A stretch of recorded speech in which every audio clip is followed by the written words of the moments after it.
नमस्कार व्यूअर्स, आपका स्वागत है रेडियो द्वारका में। आज हमारे साथ हमारे स्टूडियो में मिस्टर भूपेश चौधरी जो कि आईएएस हैं, वो हैं और साउथ एमसीडी नजफगढ़ जोन के डेप्यूटी कमिश्नर हैं। और आज हम उनसे जानेंगे कि क्या जो सिंगल यूज प्लास्टिक होता है उसको घर पर और वेस्ट जो घर से निकलता है उसको किस तरह से मैनेज किया जा सकता है।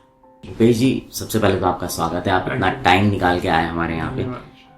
मैं ये जानना चाहूँगा कि जो सिंगल यूज प्लास्टिक होता है, अभी आप लोगों ने उसके ऊपर कुछ एक प्लान भी तैयार किया, किस तरह से घर पर मैनेज किया जा सकता है। Thank you Vishal for inviting me to your studio. तो सिंगल यूज प्लास्टिक को, जैसा कि आप जानते हैं, ये जो हमने मुहिम शुरू करी है साउथ एमसीडी ने, ये कोई नया कॉन्सेप्ट नहीं है। ये बैन ऑलरेडी सुप्रीम कोर्ट ने और सॉलिड वेस्ट मैनेजमेंट रूल्स और प्लास्टिक मैनेजमेंट रूल्स ये ऑलरेडी आ गया है 2016 में। तो 4-5 साल से ये बैन ऑलरेडी इम्प्लीमेंटेड है, बट उसको इन्फोर्स होने में अभी भी चैलेंज आ रहा है। तो इसका यही मतलब है कि ये जो बैन है, ये जो चैलेंज है, ये ऊपर से थ्रू अ गवर्नमेंट ऑर्डर नहीं, ये प्रॉब्लम वहां से सॉल्व नहीं होने वाली है। जब तक इसके अंदर हमें कम्युनिटी का साथ नहीं मिलेगा, लोगों की मानसिकता में बदलाव नहीं दिखेगा, तब तक इस बैन को इम्प्लीमेंट करना, तब तक इस सिंगल यूज प्लास्टिक को मैनेज करना एक बहुत ही बड़ा चैलेंज है। और इस मुहिम के द्वारा हम इस नैरेटिव को एक कम्युनिटी की तरफ मोड़ना चाहते हैं, जिससे कम्युनिटी में इस तरीके की बातें हों और वो they understand the gravity of the situation, the gravity of the problem, and then together we are here to solve that. Bhupesh ji, एक चीज आपसे और समझना चाहता हूँ। आपने कम्युनिटी पार्टिसिपेशन की बात की। जो एक सिंगल यूनिट घर है, मैं एक घर की बात कर रहा हूँ, एक परिवार की बात कर रहा हूँ, वो इसमें किस तरह से रोल प्ले कर सकता है। बहुत ही एक पर्टिनेंट क्वेश्चन है जो हर कोई फैमिली पूछती है, लेकिन इसका जवाब बहुत ही सिंपल है। ये कोई वेस्ट मैनेजमेंट कोई रॉकेट साइंस नहीं है। ये बहुत ही आसान कॉन्सेप्ट है और बहुत ही हमारे पूर्वज और उनसे भी पहले ये कॉन्सेप्ट यूज करते आ रहे हैं। गांव में अभी भी यूज होता है ये कॉन्सेप्ट। तो सबसे पहले हमें ये देखना है कि हम अपना जो कचरा है, हम अपनी कंजम्पशन है, सबसे पहले हम अपनी कंजम्पशन को कम करें, रिड्यूस। सो जो 3R वाला कॉन्सेप्ट है, रिड्यूस, रीयूज एंड रिसाइकिल। सो हमें सबसे पहले तो अपने जो कंजम्पशन है उसको रिड्यूस करेंगे तो ऑटोमेटिकली कचरा हमारा कम हो जाएगा। सो उसके बाद हमें करना है रीयूज। तो हर चीज को ये नहीं कि यूज करते ही आपने फेंक दिया। कोई ग्लास की बोतल आपने बाहर से कोई जूस खरीदा, वो बोतल में आया, सो उसको आप देखें कि कैसे मैं इसको रीयूज कर सकता हूं, किस तरीके से दूसरे प्रयोग में लाऊं और जिससे वो चीज डस्टबिन में जाने से रुके। और तीसरा कॉन्सेप्ट है रिसाइकल। रिसाइकल में क्या है कि हर एक चीज का रिसाइकल आजकल पॉसिबल है। जैसे वेट वेस्ट है। सो सबसे पहले अब जब रिसाइकल की बात आती है तो सबसे पहले आती है बात वेस्ट सेग्रीगेशन की। वेस्ट सेग्रीगेशन का मतलब आपको अपने घर का जो गीला कूड़ा है, सूखा कूड़ा है, उसको अलग अलग करना है। सो गीले कूड़ा वही है जो आपका किचन वेस्ट है, दैट इज प्राइमरली योर गीला कूड़ा। और जो आपका वेट वेस्ट, जो ड्राई वेस्ट है, वो आपका पूरा अखबार है, कपड़े हैं, कागज है, कार्डबोर्ड है, ग्लास बॉटल है, प्लास्टिक के रैपर्स हैं, ये सारा आपका ड्राई वेस्ट आ जाएगा। तो गीले कूड़े को कंपोस्ट करना बहुत ही आसान चीज है। हमारे पूर्वज पहले से करते आ रहे हैं और उसमें कोई बहुत रॉकेट साइंस नहीं है। आपको सिर्फ एक छोटा सा घड़ा चाहिए, बाल्टी चाहिए उसके, और उसमें कोकोपीट डालें थोड़ा सा नीचे छेद करके, जिससे उसे एरेशन मिले और उसका जो वेस्ट पानी एब्जॉर्ब हो जाए।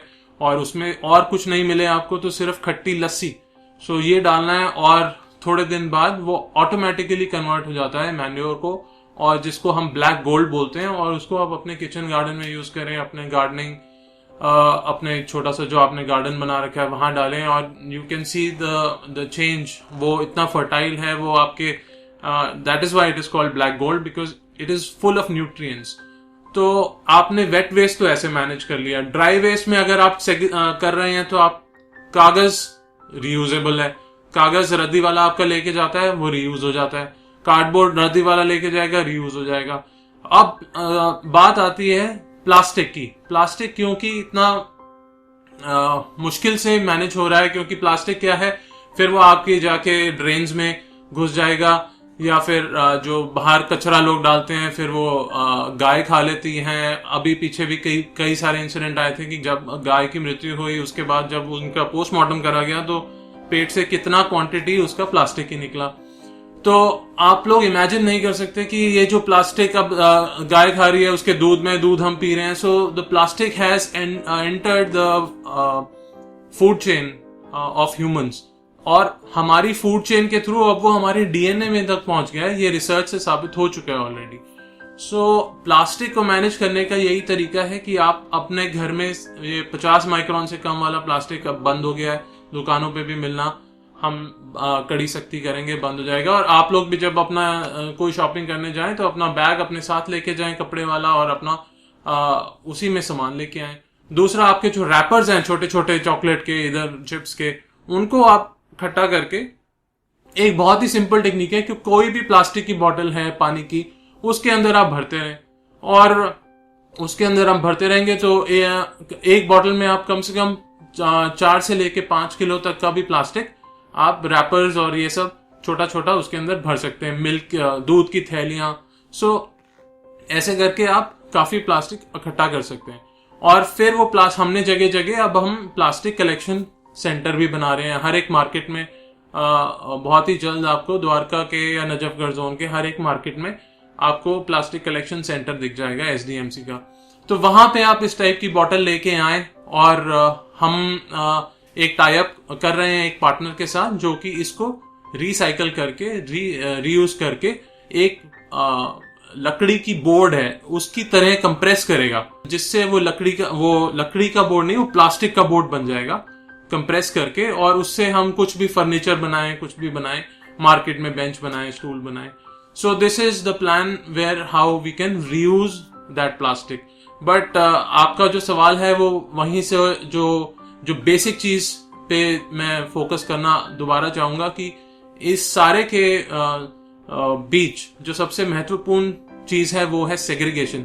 अगर हम अपने घर में सेग्रीगेशन नहीं कर रहे तो हम कागज भी नहीं खराब कर देंगे और हम वेट वेस्ट को भी नहीं मैनेज कर पाएंगे। तो सेग्रीगेशन इज वेरी इंपॉर्टेंट। तो आप लोग सेग्रीगेशन करें घर पे, कोई बहुत ज्यादा मुश्किल टेक्निक नहीं है, और अपने वेस्ट को रिड्यूस करने की, कंजम्पशन को रिड्यूस करने की कोशिश। थैंक यू भूपेश जी, आपने काफी अच्छी बातें बताई, और उम्मीद करता हूं कि जब घर के अंदर लोग ये करना शुरू कर देंगे तो ये समस्या धीरे धीरे कम होती जाएगी। आपका एक बार फिर बहुत बहुत धन्यवाद स्टूडियो में आने के लिए, टाइम निकालने के लिए और जानकारी देने के लिए। बहुत बहुत धन्यवाद, thank you ji. So viewers, अभी आपने सुना भूपेश जी को। उम्मीद करते हैं जानकारी आपके लिए काम आएगी और आप अपने घर पर भी वेस्ट सेग्रीगेट करना शुरू कर देंगे। अब आपसे विदा लेते हैं, बने रहें रेडियो द्वारका के साथ।